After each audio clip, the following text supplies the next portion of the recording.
I first heard about Monster Hunter when they released Monster Hunter World, which I believe is is when most people heard about that game. But I didn't play it at that time because I had this idea that the game was too realistic, which kinda is, but I saw like some images of the game. I never really went after like videos of it.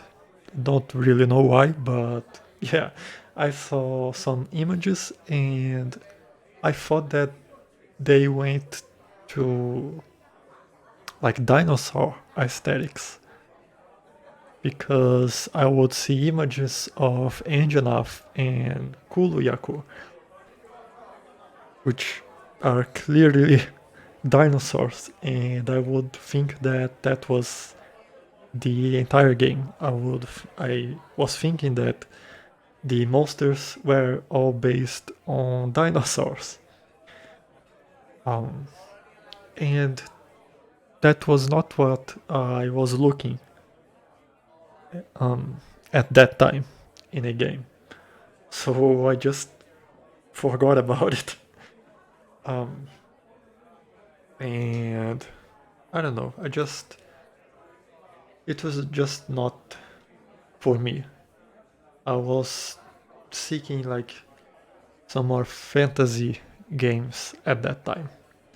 So I just forgot about it.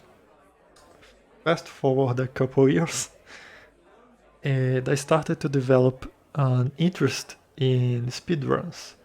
So you get a game and you try to beat it as fast as possible.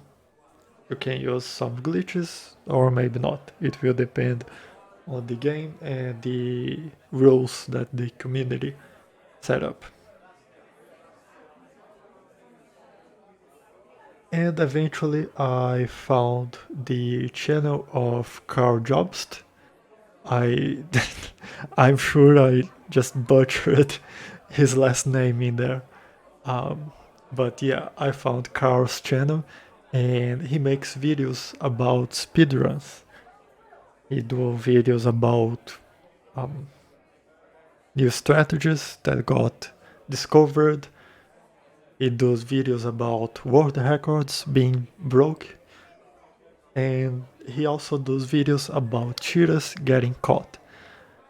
So people that try to cheat on speedruns for whatever reason, which I can't really understand because it's speedruns. It's a very niched thing. So and cheating on that won't give you much, just like your name on a leaderboard. Um, but yeah, and then one of his videos was about this girl that tried to cheat on a Monster Hunter blindfolded speedrun. So she would try to beat the hardest monster on Monster Hunter World while wearing a blindfold, so she wouldn't be able to see the screen. Which is possible to do, some people already have done, but the difference to her speedrun was the strategy, because if you're not seeing the screen, you cannot know if you are targeting the monster or not. So most people will use the lock on feature.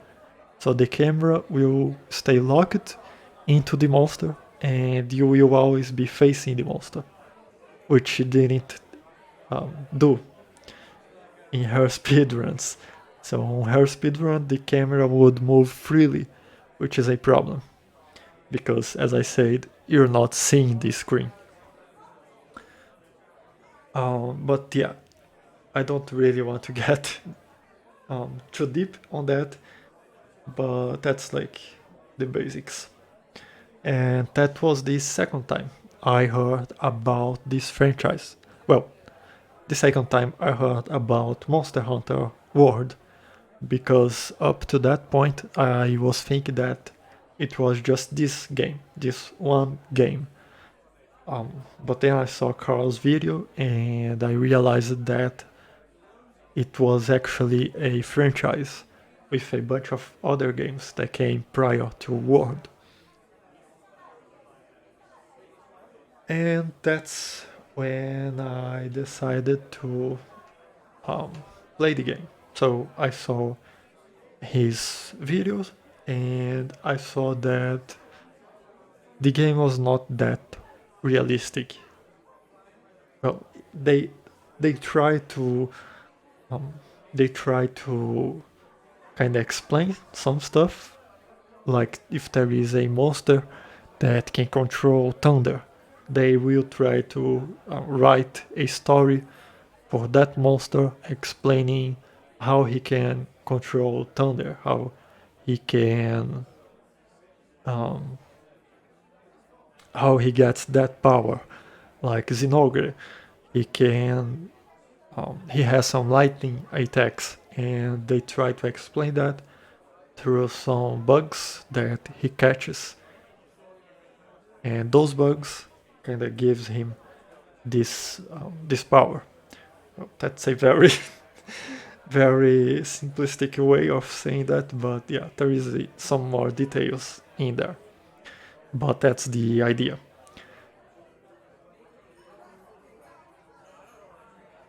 So I searched for the games and I saw that for PC there was Monster Hunter World and Rise. I don't really remember why, because it's been quite some time. I think I started playing it on 2023, so I don't really remember much of the details, but I decided to go with Rise. I believe it was because it was the most recent game, so I thought that it would have more quality of life stuff, right? Like they released a World had some problems, and then they fixed it to the next game. Like they built um, the next game on top of the prior ones. Like they made the prior games which had some kind of problem, and then for the next one they fixed it. So they were kind of like always having a better game. So I went with Rise. And that game was hard. And this comes from a guy that played Dark Souls and didn't thought it was that hard, or at least not as hard as most people make it seem to be.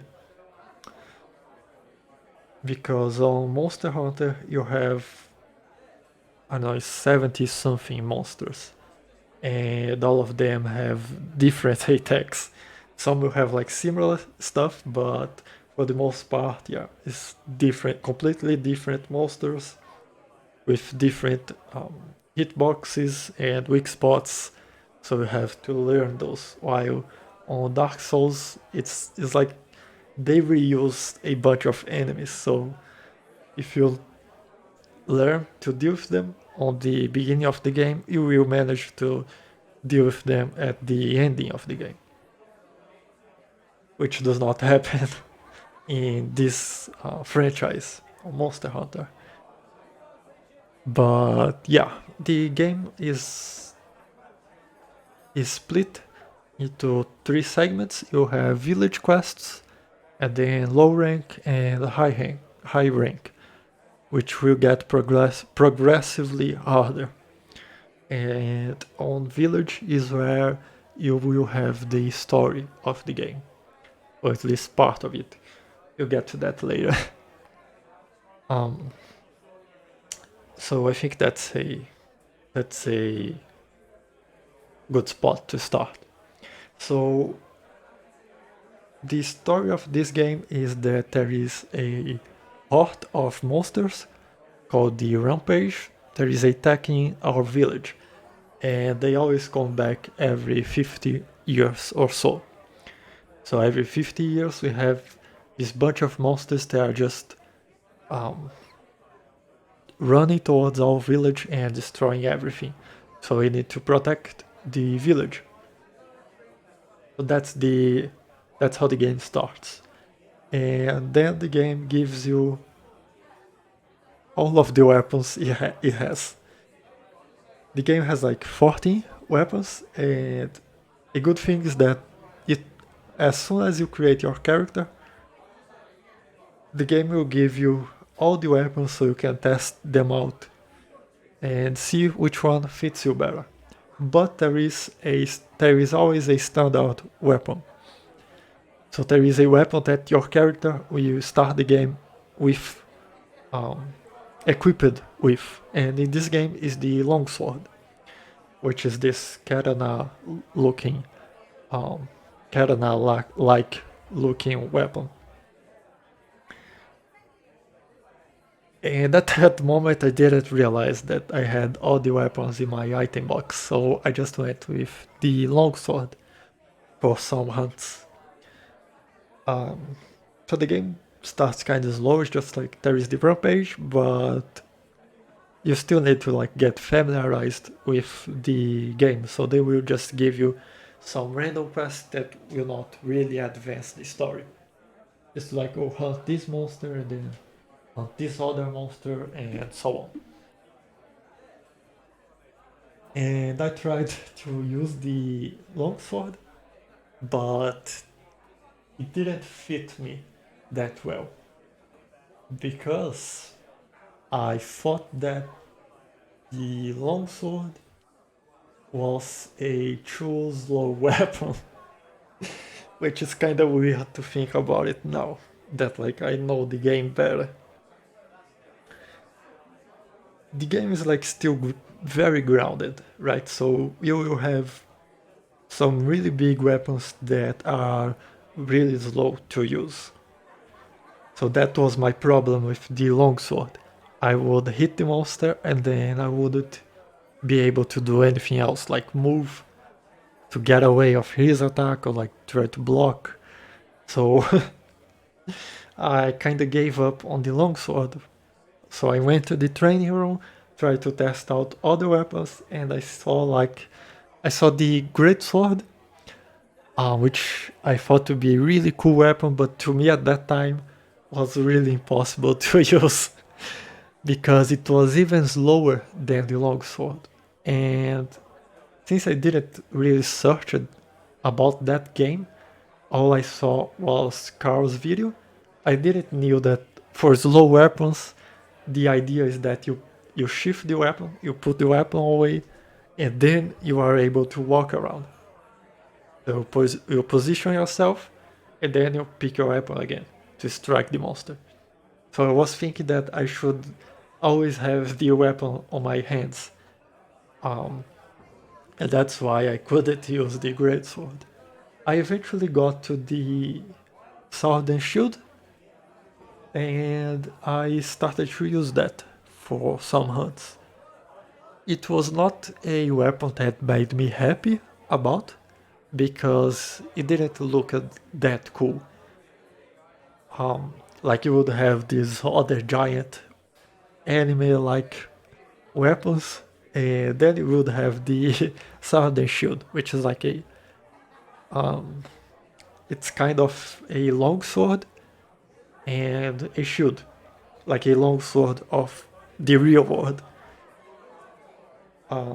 or a one-handed sword. I think it's better like that. Makes more sense. So it's not very anime, but it was what I could use at that time. So I just kept with it. I also remember trying the dual blades, which are just dual wield swords, like you have a sword on each hand, but I didn't really like that one because I thought to be too fast. So while the long sword was cool but slow, this one was cool but really fast, and I couldn't keep up with the animations. Mostly because like you hit the button, the attack button one time, and then your character will do an animation where he will hit 2 times. So you have to have that in mind, like to keep up your combos. Like you press the button once, and then you have to wait until your character does the animation, which he will hit the monster 2 times, and then you can press the button again. And I would always get kind of lost in there. Like I would press the button, see the character hitting the monster once, and then I would press the button again, which would do nothing because the character would be still on the animation of the first attack. So yeah, I did it. I really liked that one. So I kept with the sword and shield until we got to bigger monsters. Because on bigger monsters, we can cut their tails. We can break parts, and like if the monster has some kind of armor, you can keep hitting that armor until the armor breaks. And the same happens with tails. Some monsters will have longer tails, so you can hit those, and it eventually will be cut off. And since the closest to Monster Hunter that I played was Dark Souls, and on Dark Souls you can cut the tails of a bunch of monsters, that was like my goal with this one game. But the Sword and Shield is not really good to cut tails because it does not have a bigger range, so I decided to go back to the longsword.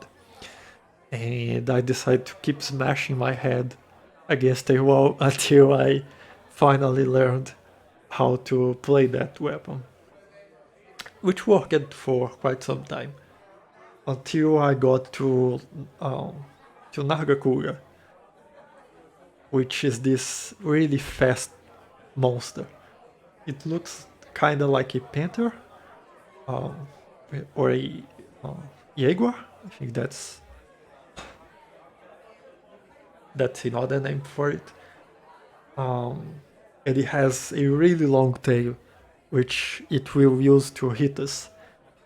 And I couldn't defeat it for nothing because the longsword does not have defense options. Well, you will have counter options, like the monster will try to hit you, and then you get into a stance where it will nullify the damage and then counter attack.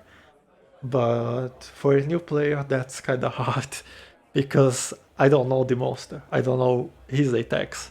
So I just gave up on the longsword and I went to the charred blade. Yeah. The third weapon that I really used was the one that people say to be the most complex, which I didn't really saw because you have kind of a path, and you just memorize that path. Like you press, you need to press like Y, and then Y plus B. Like there is an infinite combo. I believe it's Y plus B, and then you repeat. That's like one of the infinite combos. It's been quite some time since I played that weapon, so I won't be able to really talk much about it. But there's like a sequence of buttons you need to press. And you keep doing that sequence, and the weapon becomes easier to understand. So I didn't really have much trouble with it, and I could finally defeat Cougar with this one weapon. But then eventually we get to the cause of the rampage, because the monsters are not acting by themselves. They are being controlled by this other monster called Magnamalo, which is this kind of samurai-like monster. I really liked that one. Well, at the beginning of the game, because on the end game he gets some attacks that I'm not a big fan of. But we'll get to that. So Magnamalu is what we believe to be the monster controlling the other monsters. So we go after him, we hunt him, but the rampage does not end. Because we discovered that Magnamalu was actually not the one controlling the monsters. He was just feeding himself on their corpse. And the monster that is actually behind the rampage is this elder dragon serpent-like called Ibushi. And Ibushi is really horny. He's trying to he's trying to find the other serpent, a female version of him, so he can mate with um, and have his offspring. And by doing so, by being in the mating season, he is releasing some pheromones, which is making the monsters aggressive. So if we really want to end the rampage, we need to end Ibushi, which is what we do. So we have this really cool. Wait, no, it's not. It's not yet. We fight Ibushi in a rampage. Yeah, that's what happens. And then we realize that Ibushi is not the only one causing this trouble, because there is Naru, his female version. So we need to deal with her. And now we have this cool boss fight, which happens in kind of an arena, which made me think of some boss fights in Dark Souls, because you have this big monster doing big anime-like attacks, and some attacks that will reach almost the entire arena, and you have to like really strategize to get that done. But we are the main character, so we beat Nara and we end the rampage. And that's the story of Monster Hunter Rise, which is a really cool game. I really like that. And then when we finally defeat Naru, we get to the end game, which I didn't play, because this game was, well, not only this one, but the last Monster Hunter games were released in kind of this how's it called, these service games.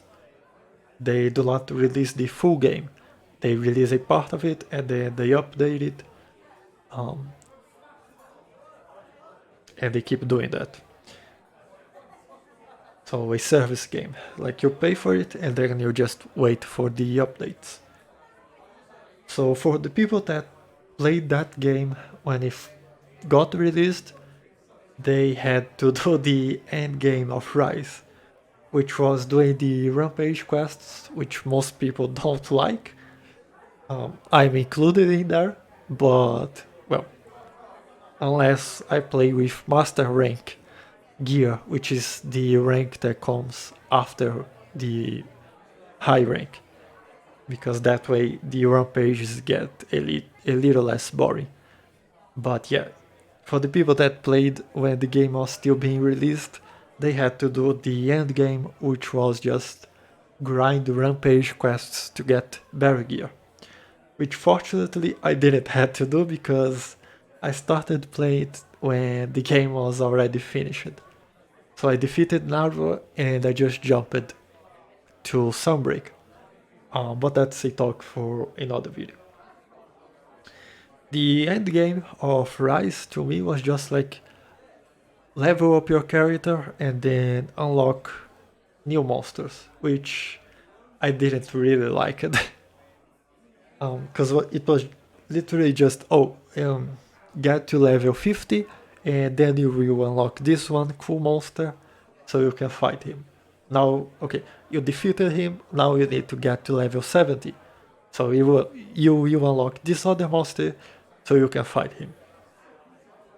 To the people that was playing when the game was still being updated, I don't think that was an issue because you would reach those levels before they added new monsters. So like you would be level 60 and then they would do the update where you had to be level 50. So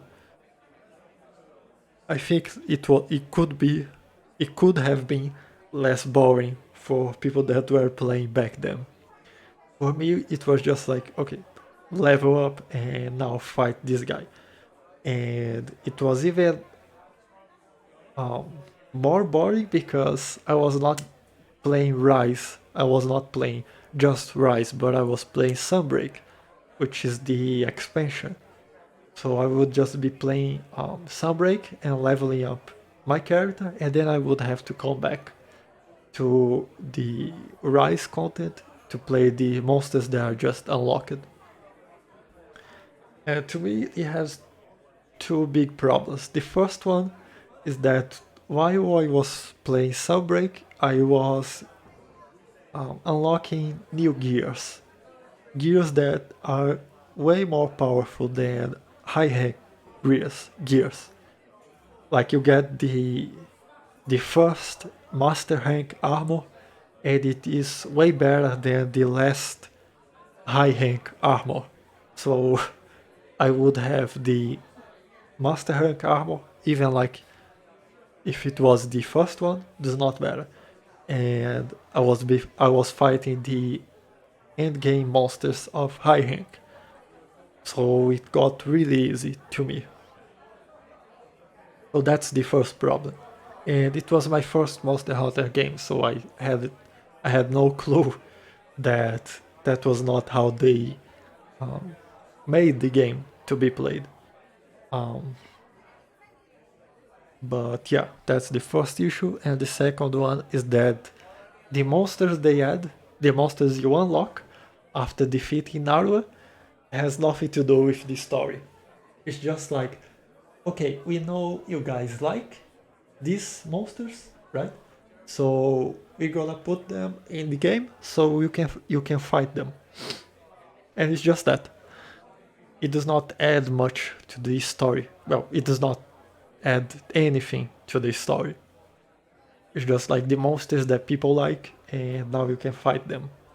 Which is mostly the elder dragons like Camillus, Teostra, and Valstrax, and so on. Which I believe made me not really enjoy much of the elder dragons. Like, if we do a tier list of monsters, they will be on the lower half of it. Because my first contact with them was like this. Was like, okay, it's just cool monsters I can fight, but that add nothing to the story. So yeah, that was I believe that was it. Oh, I cannot forget to mention this game was really hard to me, right? There was a bunch of monsters that was triple carting me. Triple cart means to lose the quest. So when you start the quest, you have 3 lives, and the 0 does not count. So you can die 2 times, you die the third, and it's game over. You have to restart the whole quest. You have to start the fight against the monster all over again. So there was a bunch of monsters like that. Like Kazu was really hard to me to fight because he has this one attack where he will get lightning around him, and if you touch that, you will get damaged. And there is also this other attack that he will spit some lightning balls, and if one of them hits you, you get paralyzed. Um, and then the monster can just jump on top of you and one hit kill you. Um, so I died a lot to that. And also Angelov, I remember he being really painful to deal with because he also has some really powerful attacks. Like he can breath fire, which will inflict you fire damage. So you will be like on fire, so you will be um, getting damaged over time. And there is, of course, ways of dealing with that, but I didn't deal those at the time. And he also had like a head smash attack. Uh, that was that was something. He just smashes his head on the ground. And yeah, depending on how much HP you have, you can easily die to that. Um, but what I wanted to talk was about the armor skills. The, in this game, the skills you have will be built in the armors. So let's say you're playing longsword, you need to find a armor set that have skills that work with the longsword, like quick shift or critical draw, which are skills that really work with the longsword. Quick shift will make you put away your weapon faster, and critical draw will increase the critical chance of your draw attacks. Like you have your weapon shifted, and then you attack a monster. That's where the skill works. And then like, okay, you're using a hammer, you need this slugger skill, which will make it easier for you to knock out monsters. But I didn't knew how those worked. I didn't really know how the skills worked. So I just ignored that for most of the game. Like, I believe I ignored that for the entirety of Rise. On low rank, you're on village and low rank, the armors does not have skills yet. But then when you get to high rank, the armor starts to get skills. But since I was not familiarized with that aspect of the game, I just ignored it. And I was just crafting armors that had more defense. So like I would be playing, I don't know, let's say I would be playing hammer. And I would have two armors, one of them with 100 defense and the other with 80 defense, but the slugger skill, which is really good for hammers. I would craft the armor with 100 skills, well, with 100 defense points. So yeah, I was just making the game harder for me because I didn't really knew how how it worked. And the same happened with decorations. Decorations are skills, again, the same as the ones you have built in on the armors, but decorations are like these jewels that you can put on the armor and grant you other skills. So I would just completely ignore that too, because I didn't knew how that worked. I didn't knew like you could craft those gems that had skills built in them, and then you could put those in the armors. So like let's say the slugger skill goes to level 3. If you find a armor where the slugger skill goes to level 2, you can craft a gem that will give you slugger +1, and you can put in the armor. So now you have the slugger 3. So that's how it works. But I didn't knew that, and I just ignored it.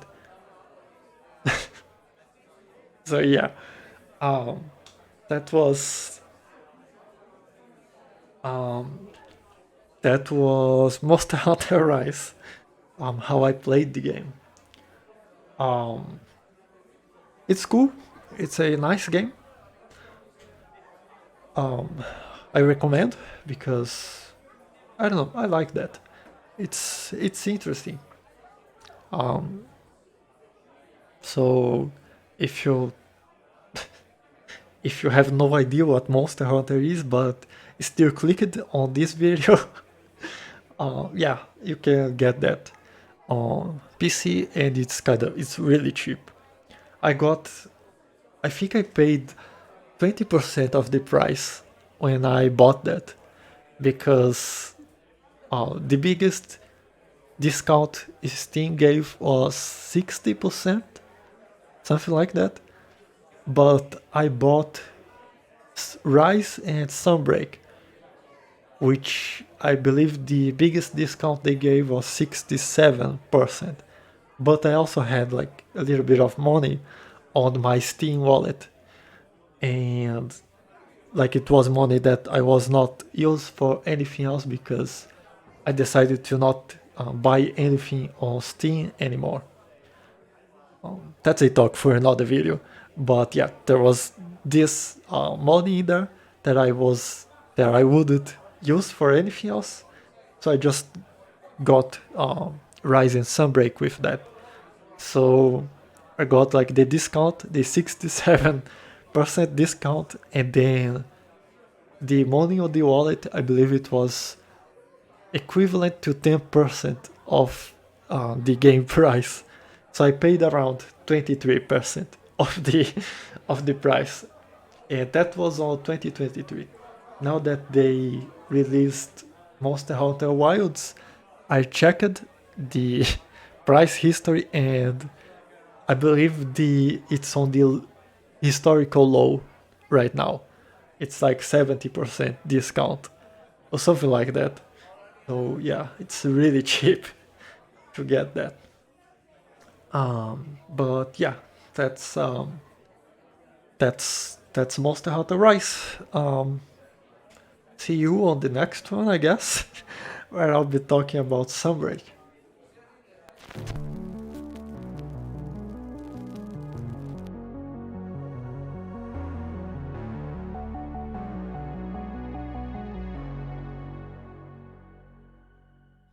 Can you hear my voice? Coming through